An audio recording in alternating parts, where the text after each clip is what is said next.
Colm McLoughlin is the Executive Vice Chairman of one of the world's largest and most successful airport retail operators, Dubai Duty Free. First established in 1983, December 20th, 2013, will see the company celebrate its 30th anniversary. Currently, Dubai Duty Free employs 6,000 staff across its retail and integrated logistics operations. And this year, it is handling over 61,000 transactions a day and is on track to record an estimated 1.8 billion in sales for 2013. So how has Dubai Duty Free been able to come out on top in an extremely competitive industry and continue to break new ground? We speak to the Executive Vice Chairman, Colm McLoughlin, to find out about how it all started and what's in the pipeline for the company after 30.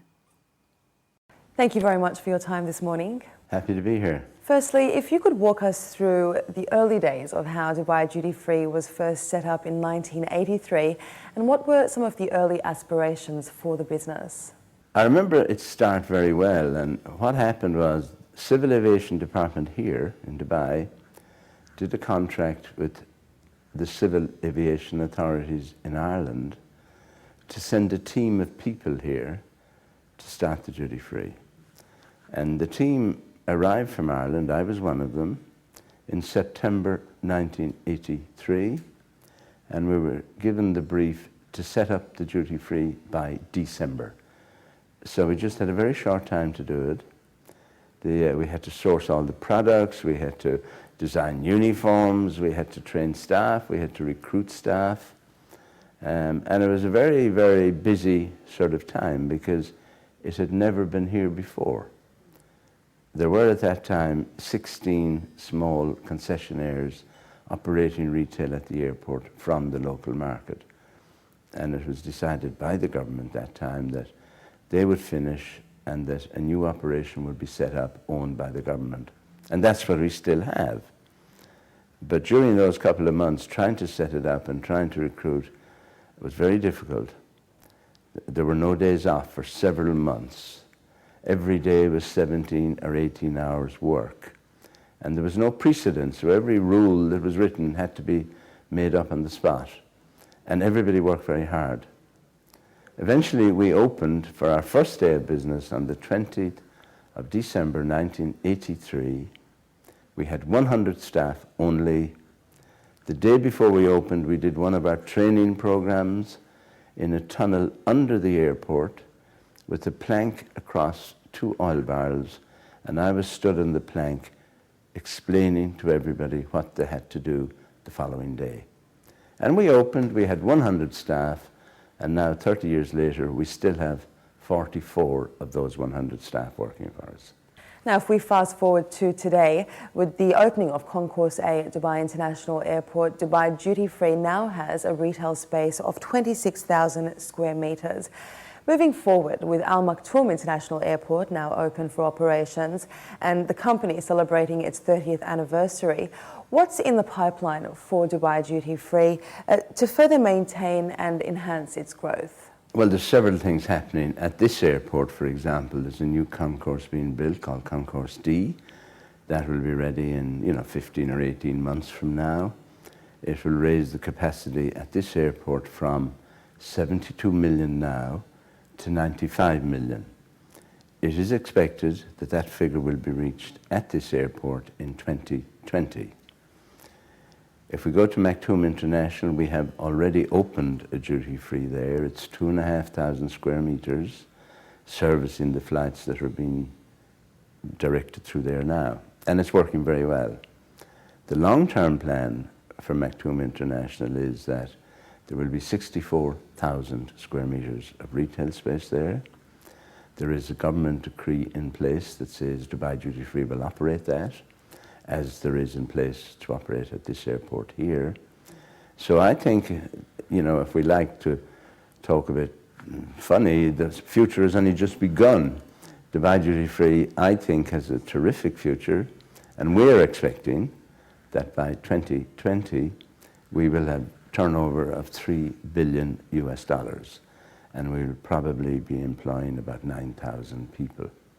Right now, this year, we expect turnover of $1.8 billion US, and we are employing 6,000 people. So I think the future is very definite and positive. How has the company been able to overcome and adjust to the challenges that really everyone was facing during the global economic crisis and continue to increase its sales and turnover while enhancing its products and services for its customers? Dubai Duty Free has to do three things. It has to service additional passengers that come through the airport. And the traffic through the airport has been increasing, and of course that's a very positive thing. The other two things that we're supposed to do is to try and sell a little bit more to everybody that goes through, and thirdly, to sell to more of them. And Dubai Airport and Dubai Duty Free, in comparison to other airports, we have a penetration rate of departing passengers of 49%. Good airports around the world, that figure is 18%, 19%. Also, sale per head. When we started, I know it's a million years ago, but when we started our first full year in 1984, we sold $5 to every departing passenger. Last year, we sold $47 to every departing passenger. How we do that, we think we have a fantastic team of staff. We train them very well. They're very enthusiastic, and I think are possibly the best team of duty-free staff in the world. Secondly, we're positioned very well. All our retail outlets are in the customer flow, if you like. We offer good value. We spend a lot of money on marketing and promoting our duty-free. And we have the support of the government, and my own boss, His Highness Sheikh Ahmed, is a superstar as far as we're concerned.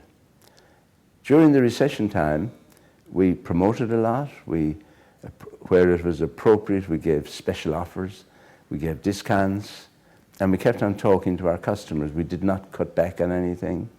We did not terminate any staff. We continued to recruit, and each year our results were very positive. And I think all these things added together was the reason why we did well during the recession. To date, Dubai Duty Free has been the recipient of more than 250 awards from international, regional and local entities, including being frequently awarded the Airport Retailer of the Year. However, the company is not only involved in retail. As part of its leisure division, it has recently opened its first standalone hotel at the Aviation Club, further enhancing its portfolio, which includes the Dubai Duty Free Tennis Stadium, the Irish Village and the Century Village group of restaurants. So are there plans to further expand in this area? And what makes Dubai Duty Free so successful in all it pursues? We continue our conversation with Colm McLoughlin. How is the leisure division performing, and are there future plans to expand in this area? The leisure division is doing very well. The Irish Village is a gem. We employ 68 people there. Its turnover is increasing every year. We're doing more and more events there, and of course we're using this tennis stadium for a lot of things other than the tennis. And this year in May time we did the first ever outdoor darts Masters Championship. We had 8 of the top players in the world participating in our darts, including Phil the Power Taylor, who has been world champion 16 times. One thing led to another. Because we had a tennis stadium and we had space under it, we put an Irish Village there. The Irish Village very early on was voted by Newsweek magazine as one of the top 10 meeting places in the world, and we were thrilled about that. Century Village attracts huge crowds into the area, and it has become very much a tourist attraction. Because it was doing so well, and because we had our tennis, we got this brainwave to build our own hotel. It's been open more than 1 year. It's running at the moment at 72% occupancy, which for a new hotel, I'm told, is very, very good. And we're very happy with the people we have contracted to manage it for us, the Jumeirah Group. So it's the Jumeirah Creekside Hotel. And the Jumeirah Group have been doing all these hotels, and I know their plan is to have 40 hotels under management in the near future. So I think they were right for us. I think the hotel is doing very well. I think it's a little bit unique. And the reports from customers and guests are very positive. Focusing on the tennis championships, the event really has gone from strength to strength over the years. It attracts the world's top players. What do you think an event like this brings to Dubai, and how do you think it further enhances Dubai's reputation as a first-class tourist and sporting destination? I think it has helped very much to enhance Dubai's reputation as a sporting capital of the Middle East, we call it. The men's part of our tennis, the ATP, has been voted by the tennis players 9 out of the last 10 years as the best 500 series tournament in the world. In the case of the ladies, one very good thing that happened was we were the first tournament in the world, apart from one of the Grand Slams, to give equal prize money to ladies. We are a global sponsor of the WTA Tour. We have 2 former world number ones in the ladies tournament who are our ambassadors and talk about it all the time. But in direct answer to your question, 2 years ago, Dubai Duty Free was selected by the Emirates Competitiveness Council as a sample company of good practice, and there was an independent study done for that. And one of the items picked was our tennis championship. And you know, it's running the tennis tournament locally, you don't make money on the tennis tournament. You possibly lose money. But the independent study indicated that time that the Dubai Duty Free Tennis Championship in media coverage was worth $381 million to Dubai. So that's really the answer to your question. It has helped very much, in my opinion, making Dubai a sporting capital.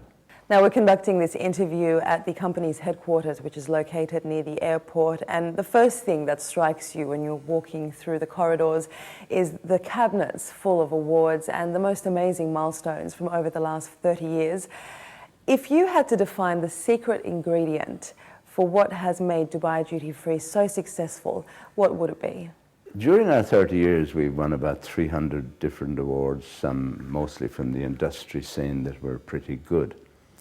I think there are many reasons for that, but I think the real defining thing is the enthusiasm and passion and standard of our staff. I think that's why we do it. There's so many things leads from that about customer service and customer care and value and our promotion and our advertising and our sponsorship and our giving back and our foundation. There are several things, but all of these things, one way or another, start with the management of our staff, you know, and how they perform on behalf of Dubai Duty Free. Finally, you are a veteran of the industry, having been at the helm of Dubai Duty Free since it was created. This year, you received the Sir Michael Smurfit Business Achievement Award, organised by the Irish Chamber of Commerce in the US. Could you tell us about the significance of achieving this recognition? Well, I was very surprised to start with, because former recipients of this award are big business people in Ireland. It takes into account commercial activities, it takes into account contribution to Ireland, if you like. I was thrilled to receive it, but once again, I recognize fully it's because of Dubai Duty Free, and it's because of the success of Dubai Duty Free. The Ireland Chamber of Commerce in America was founded 25 years ago. One of the people as founder that time was Sir Michael Smurfit, who built up and made one of the biggest companies, you know, in Europe, 40,000 employees currently. I was thrilled by it, and you know, I attributed that time to the people at Dubai Duty Free, and some others like my mother and father and my wife's mother, all of whom were very decent Irish people, and I think I learned a lot from them. Mr. Colm McLoughlin, it's been an absolute pleasure. Thank you for your time. Mirna, thank you, and thank you for being here.